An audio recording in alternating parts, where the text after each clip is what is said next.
وبالطعمي دس البلي لنا روزات ترخيبا ብዙሕ ነገር ድማ ተዘራሪበን ማለት እዩ። ሰላም ሰላም ነሽው ዩቲዩብ ተኸታተልቲ ዝኾንኩም ከመይ ኣለኹም? ሰላም ዲኹም? ኣነ ሰላም እየ እግዚአብሔር ይመስገን። ንስኻትኩም ለ ኣብ ዘለኹምዎ ሰላምኩም ብዝሕ ትርፍ ይበለለይ እንዳበልኩ ለማዓንቲ ከዓኒ ብሓድሽ ቪድዮና ደስ ብዝብል ቪድዮ መፅአክም ኣለኹ። ነዛ ቪድዮ ክጅምሩ ከለኹም ላይክ ብምግባር ጀምሮ ማለት እዩ። ሓድሽትን ዝኾንኩም ድማ ሰብስክራይብ እንዳገበርኩም ቤተሰብ ኩን ማለት እዩ። ቤተሰብ ዝኾንኩም ድማ ላይክ እና ሸር ምግባር ኣይትሕመቑ ክብለኩም ይደሊ ማለት እዩ። ስለ እትገብሩለይ ምብርትታዕ ብጣዕሚ እየ ዘመስግን። እግዚአብሔር ኣምላኽ የኽብረለይ። ሕጂ እውን ምብርትታዕኹም ኣይፈለየኒ ክብል ይደሊ ማለት እዩ። እምበኣር ናይ ለማዓንቲ ርእስና ከምዚ ኣብ መእተዊ ዝረአኹምዎ ብዛዕባ ሮዚና ሊሊ እዩ ርእስና ማለት እዩ። ሊሊ ትማሊ ምስ ኣሌክስ ቅርሺ ብዙሕ ገንዘብ ካብ ዘውፅአ ናበይ ጌርካዮ ክፈልጥ ይደሊ ኢላ ከም ዝሓተተቶ ኣሌክስ ድማ ንምንታይ ዘይተኣምኒ ብገንዘብ እትጥርጠርኒ ብከምዚ ዓይነት እትጥርጠርኒ እንተኮይንኺ ናይ ባዕልኻ ጉዳይ ኢልዋ ከምዚ ከዳሪእና ነርና ማለት እዩ። ማለት ከምዚ ኢሉ ገድፋ ኣይነበረን ማለት እዩ። ግን ድማ ተናዲዶ ስምዒታዊ ኮይኑ ገዲፍዋ ኸይዱ ማለት እዩ። ካብኡ ኣሌክስ ድማ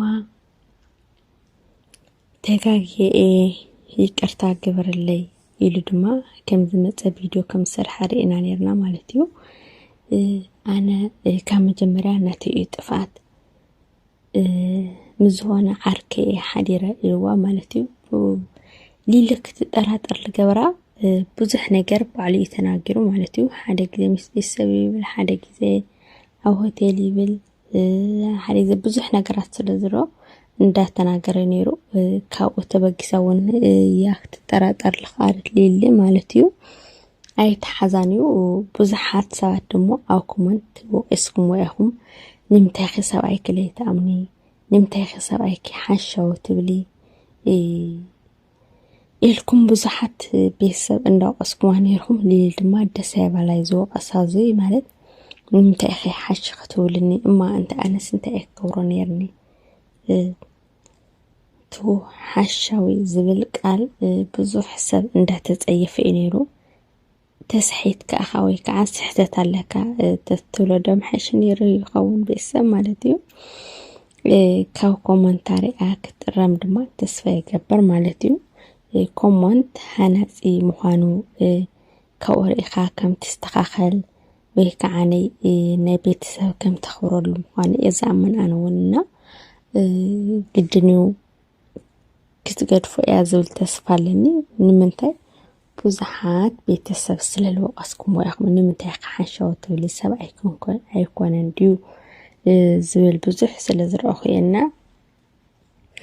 ሊሊ ድማ ዝበለት ማለት እዩ። ኣነሲ እንታይ ኣይ ገይረ ዝኩሉ ዝወቀስኩም ንስ እንታይ ገይረ ክዳገሮ ኣይነበረንን ክሓቶ ኣይነበረንን እሱ እንታይ የውፅእ እንታይ ኣቱ ኣነ ክፈልጥ የብለይን ኣንሕና ኮ ሓደ ኣካል ኢና እና ከመይ ገይረ ሓቲተየሲ ከመይ ገይርኩም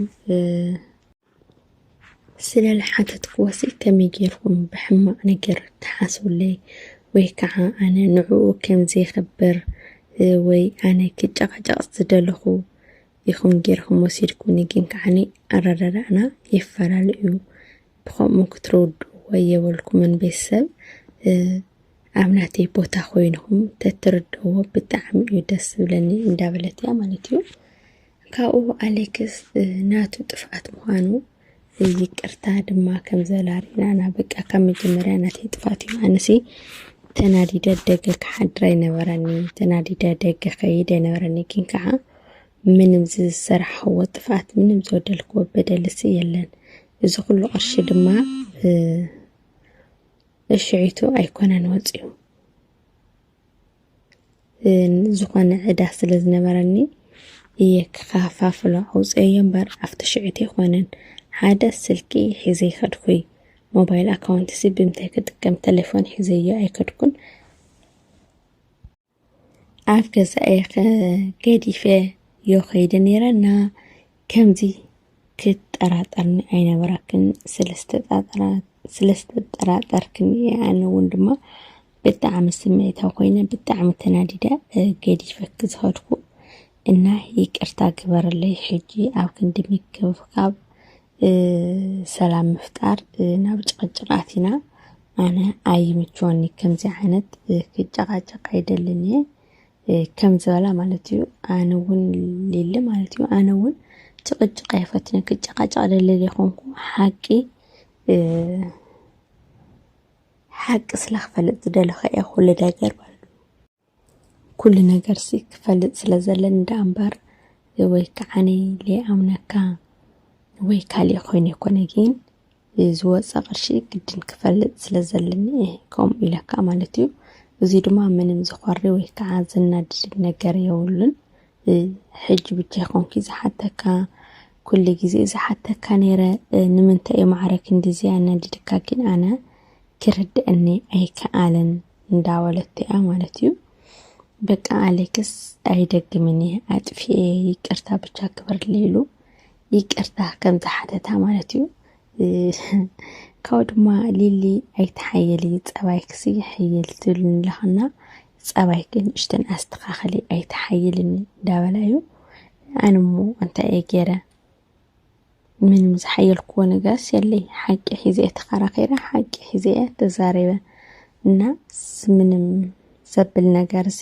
ኣይኾነን እዚ ከም ሕያል ወይ ከዓ ከም መርጋም ክትሓስቦ ይብልኻን እዚ ንዓኻ ቅርሺ ኣበይ ጌርካዮ ኢለ ብምጥያቐይሲ ምንም ከምኡ ከብለኒ ኣይኽእልን ወይ ከዓ ንምንታይ ገዲፍካ ንሓዲርካ ብደገ ኣነሲ ኣብዚ ሰዓት ምንክብካብ ወይ ከዓ ብዙሕ ነገራት ኣይድልየኒ እምበር ደገ ገዲፍካ ክትሓድር ወይ ከዓ ኪ ነገርካ ንስኢልካ ክትሓድርሲ ኣይፅበዮንና ንኾም እየ ስለዝደንገፅኩ እያ ኢላቶሊሊ ማለት እዩ እና ሰላም ኮይኑ ተፈቲሑ ተዓሪቆም ብጣዕሚ ደስ ዝብል ነገር ማለት እዩ ፍቅሪ ስጥዑም ምሽ ቤተሰብ ፍቅሪ ጥዑም ማለት እዩ ካብ ኣሌክስ ድማ ንሊሊ ምሳሕ ክጋብዘኪ እንዳበላ ምሳሕ ከም ዝጋብዛ ማለት እዩ እንዳተናገረ ነይሩ በመጨረሻ ድማ እዚ ምሳሕ ክትጋበዝ ክትከይድ ከላ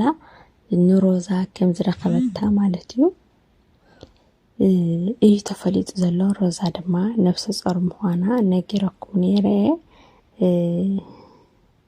ካብ መዓዝዩ ክንደይ ወርሒ ገይሩ ካብ መዓዝያ ጥንስቲ ምናምን ዝብል ድማ ኣብ ቀጻሊ ቢድዮና ክንሪአና ማለት እዩ ናይ ለምዓንቲ ቪድዮ ግን ሒዘልኩም ዝመጽኹ ነዚያ ትመስል ነይራ ማለት እዩ ፈቲኹም ፈቂድኩም ስለ እትከታተልኒ ብጣዕሚ እየ ዘመስግን እግዚአብሔር ኣምላኽ የኽብረለይ ክብል ይደሊ ማለት እዩ ሕጂ እውን ምብረት ተዓኹምና ሃናፂ ርእትኹም እውን ይደሊ ማለት እዩ ከምዚ ዓይነት ኣስተኻኸሊ ክተስተኻኸለሲ ይደሊ ኢና ኢልኩም ክትነግሩኒ ይደሊ ማለት እዩ ቤተሰብ ሰብ ኮይኑ ዘይስሓት ወይ ከዓ ዘይጋገይ የለንና ንሰብ ብስሕተቱ ወይ ከዓ ብጌጋኡ ክንፈርዶ የብልናይ እንታይ ደኣ ካብ ጌጋኡ ክንእርሞ ወይ ከዓ ካብ ጌጋኡ ክንውፅኦ ኣለና እየ ዝብል ማለት እዩ እና ለምዓንቲ ቪድዮ ሒዘልኩም ዝመፀኹ ነዚያ ትመስል ነይራ ላይክ ሸር ሰብስክራይብ ምግባር ኣይትሕምቑ ኣብ ቀጻሊ ቪድዮና ክሳብ ንረኸብ ሰሰናይ ንዓኹም ባይ ባይ